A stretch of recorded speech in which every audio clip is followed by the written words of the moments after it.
Dis le PF, pourquoi un bateau flotte et un caillou coule? Merci pour ta question. Avec l'aide de mon assistant Phibot, nous allons y répondre. Sais-tu que c'est Archimède qui a trouvé la réponse il y a plus de 2200 ans? Il a montré que quand on plonge un objet dans l'eau, l'eau exerce une force verticale qui pousse l'objet vers le haut. Et cette force s'appelle la poussée d'Archimède. Est-ce que tu peux nous expliquer ça? La poussée d'Archimède est une force qui s'oppose au poids de l'objet. Supposons que l'on ait un récipient rempli d'eau et que l'on plonge un objet dans l'eau.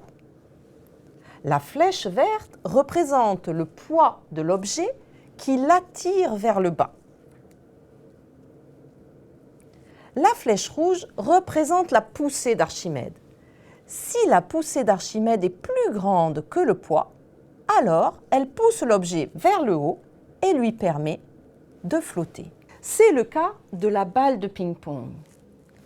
La poussée d'Archimède exercée sur la balle de ping-pong est supérieure au poids et la balle flotte.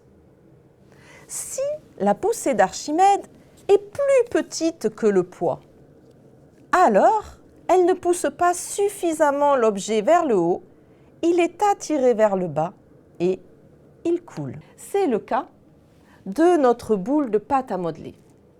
Le poids de la boule est supérieur à la poussée d'Archimède et la boule coule. Mais la flottaison d'un objet ne dépend pas uniquement de son poids? Le poids de l'objet est important, mais aussi son volume, c'est-à-dire la place qu'il occupe, et sa surface sur l'eau. Si on prend la boule de pâte à modeler et qu'on l'aplatit, on augmente sa surface sur l'eau et l'objet flotte. Et plus on augmente la surface, plus l'objet flottera. Tu as peut-être déjà senti cet effet. Quand tu te mets en boule dans une piscine, tu coules. Oui, Phibot, et c'est pour ça que quand on fait la planche, on flotte, comme les bateaux sur l'eau. J'espère qu'avec mon assistant Phibot, nous avons pu répondre à ta question.